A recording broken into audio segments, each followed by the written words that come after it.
और उसी चश्मे से आपके अपने भी, और जिसे कहते हैं ना निप्ड इन द बर्ड, यानी कि जब शुरुआत की हमारे बच्चे हमारी इज्जत नहीं करते।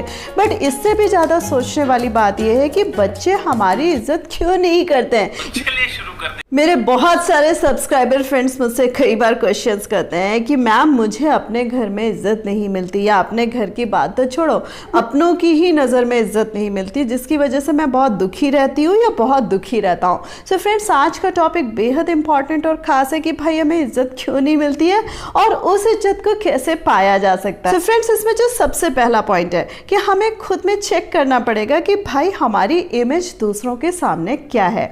यानी कि कई बार क्या होता है, हमें शिकायत होती है कि हमारे बच्चे हमारी इज्जत नहीं करते।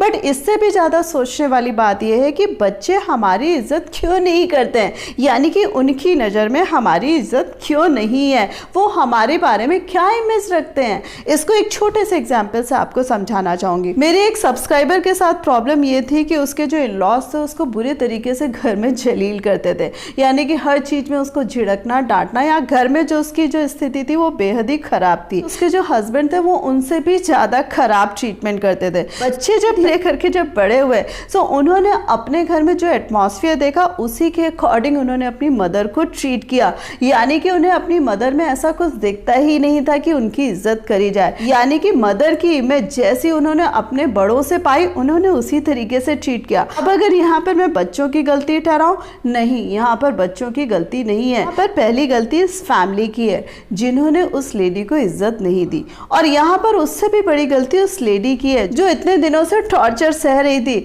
उसने ना तो खुद की इज्जत करी, ना उन बड़ों को सिखाया, ना अपने हस्बैंड को सिखाया कि वो इज्जत की हकदार है, और इस गलती का खामियाजा उसने अपने बच्चों के साथ भुगता और आज उसे ज्यादा बुरा लग रहा है। सो फ्रेंड्स, केवल और केवल इस चीज का सोल्यूशन ये है कि चाहे आप घर परिवार में हैं चाहे बाहर हैं, अपनी इमेज को जरूर देखिए कि हो सकता है कि आपने अपनी इमेज खराब नहीं करी है, लेकिन आसपास के कुछ फालतू के लोगों ने आपकी इमेज खराब करी हुई है और उसी चश्मे से आपके अपने भी आपको देख रहे हैं। सो यहाँ पर अपनी इमेज पे वर्क जरूर करिएगा, और जिसे कहते हैं ना निप्ड इन द बर्ड, जब शुरुआत किसी गलत चीज की हो रही है उसी समय उसको सही जरूर करिएगा। कई बार क्या होता है फ्रेंड्स, हमारे जो अपने होते हैं वो हमें कुछ ऐसा खास पाते ही नहीं, यानी कि कुछ ऐसा बड़ा पाते ही नहीं है जिससे उन्हें लगे कि भाई इनकी इज्जत करी जाए। हमेशा आपने देखा होगा कि लोगों का हर जगह पे कंपैरिजन होता है, चाहे अपने फादर का दूसरे फादर से हो, चाहे अपनी मदर का दूसरी मदर से हो, चाहे ऑफिस में एक एम्प्लॉय का दूसरे एम्प्लॉय से हो,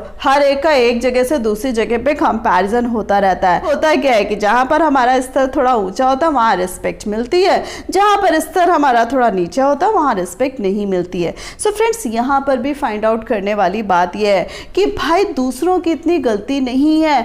हो सकता है हमने अपने आप को ही कमतर आंका हो, या हम अपने आप को ही दबा कर चलते हो, या हमने अपने आप में ही कोई बड़ा काम किया ही नहीं है। सो यहाँ पर अपने आप को वैल्यूएबल बनाइए, अपने आप पे वर्क करिए, दूसरों से उम्मीद मत करिए कि आपकी वो इज्जत करे। यहाँ पर वाकई आपको इज्जत अर्न करनी पड़ेगी, और तब लोग खुशी खुशी आपकी इज्जत करेंगे, चाहे अपने हो चाहे पराए। जो तीसरा पॉइंट आ रहा है, अपनों की ही जब बात करी जाए तो हम सामने वालों की कई बार इतनी इज्जत कर लेते हैं कि अपने आप को बिल्कुल झुका के रख देते हैं। सामने वाले को ये लगता है कि भाई इसकी बेइज्जती करना तो हमारा राइट है, यानी ये हर बार झुक रहा है तो कोई ना कोई गलती तो करता ही है, और देखो मैं कितना महान हूं कि मैं हर बार इसको माफ कर देता हूं। सो फ्रेंड्स, यहाँ पर भी आप गलती कर रहे हैं, क्योंकि झुकिए उसी के सामने जो झुकने के लायक हो, झुकिए वहीं पर जहां आपकी गलती हो। हर समय अगर आप झुक रहे हैं तो आपको इज्जत कहां से मिलेगी? आप इज्जत के हकदार नहीं है। सो सर उठा कर चलिए, और हर जगह अगर आप रिश्तों को संभालने के लिए हर गलत बात पर भी झुक रहे हैं तो गुस्ताखी माफ, आपको वहां पर इज्जत कतई नहीं और कभी नहीं मिलने वाली। इसलिए कई बार देन एंड देयर निपटारा बहुत जरूरी होता है कि जहां आपको गलत बात लग रही है वहां झुकने के बजाय अपनी बातों को उचित शब्दों में और सही शब्दों में बोलिएगा जरूर। तो नेक्स्ट पॉइंट आ रहा है कि कई बार हमारा कमांडिंग होना भी बहुत जरूरी होता है। होता क्या है कि कोई भी हमें आता है, कोई भी चीज बोलता है, हम कहते हैं ठीक है। कोई भी हमें किसी तरीके से दिल दुखी कर रहा है लेकिन हम उससे कुछ नहीं बोलते, क्योंकि हम दूसरों की इज्जत करते करते हैं और हमें लगता है कि अगर हम उसको जवाब देंगे या हम इसको पलट कर कुछ भी बोलेंगे तो हमारी इज्जत कम हो जाएगी। भाई अपनी इज्जत तो खुद अपने हाथ में होती है ना, कि दूसरे ने अगर हमें पलट के बोल दिया तो क्या इज्जत रह जाएगी। सो फ्रेंड्स, यहीं पर हम गलती कर बैठते हैं। कई बार क्या होता है कि हमें अपने लिए कमांडिंग होना बहुत ज़रूरी होता है, कि किसी ने हमारे ऊपर अपना कोई डिसीजन थोपा और हमने उसको बोला नहीं भाई मैं ये नहीं करूँगी या मैं ये नहीं करूँगा या मेरा मन नहीं है। फ्रेंड्स, इस तरीके की जो चीज़ें होती है ये कहीं ना कहीं हमें अपना सर ऊंचा रखने में या खड़ा रखने में मदद करती हैं। ये जो कमांडिंग एटीट्यूड है ये हर जगह गलत नहीं होता है, इसको भी अपने नेचर में कम ही से लेकिन शामिल जरूर करिएगा। फ्रेंड्स, कई बार क्या होता है कि हम अपनी पूरी की पूरी लाइफ बिता देते हैं केवल इस चाह में कि हमारे अपने हमें कब प्यार करेंगे और हमारे अपने हमें कब इज्जत देंगे। और फ्रेंड्स, वो जो इज्जत होती है वो कभी भी हमें नहीं नसीब होती है। सो फ्रेंड्स, यहाँ पर केवल और केवल आपको सजेस्ट यही करूँगी कि उसके लिए दुखी मत होइएगा। अपनी जो इज्जत होती है वो अपने हाथ में होती है, यानी कि घर पे नहीं मिल रही है तो क्या हुआ, बाहर तो कमाई जा सकती है, यानी कि और लोगों की नज़र में तो इज्जत होगी। सो फ्रेंड्स, अपने आप को इतना बड़ा कर लीजिए और अपने आप में कुछ ऐसा अलग कर लीजिए कि 4 लोग नहीं 4000 लोग और उससे भी ज़्यादा लोग आपकी इज्जत करने के लिए मौजूद हों। और वही आपके अपने और आपके घर परिवार के लोग जब देखेंगे कि भाई जिसको आज तक हम कोई इज्जत नहीं देते थे, देखो उसकी इज्जत करने वाले कितने लोग हैं। हो सकता है तब भी सबके सामने नहीं स्वीकारेंगे, लेकिन कहीं ना कहीं वो अपने आप में झूठे साबित जरूर होंगे। Last but not the least, कई बार हमारे अपने इतने ज़्यादा डोमिनेटिंग होते हैं कि वो हमें दबा कर ही रखते हैं, यानी कि हम उनके सामने कुछ बोल नहीं सकते, हम उनके सामने किसी भी तरीके का कुछ भी काम नहीं कर सकते। यानी कि जब भी हम अपनी बात कहने की या करने की कोशिश करते हैं तो वो माहौल को ही डिस्टर्ब कर देते हैं। तो हमें यहाँ पर क्या लगता है कि भाई चुप रहना चाहिए, क्योंकि घर की बेइज्जती हो जाएगी या हमारी ही इज्जत धुल जाएगी जब पड़ोसी देखेंगे कि देखो कितनी बाहर से आवाज़ें आ रही हैं, या रिश्तेदार क्या सोचेंगे कि भाई देखो इसके घर में इतना डांटा चिल्लाया जाता है, ये इंसान,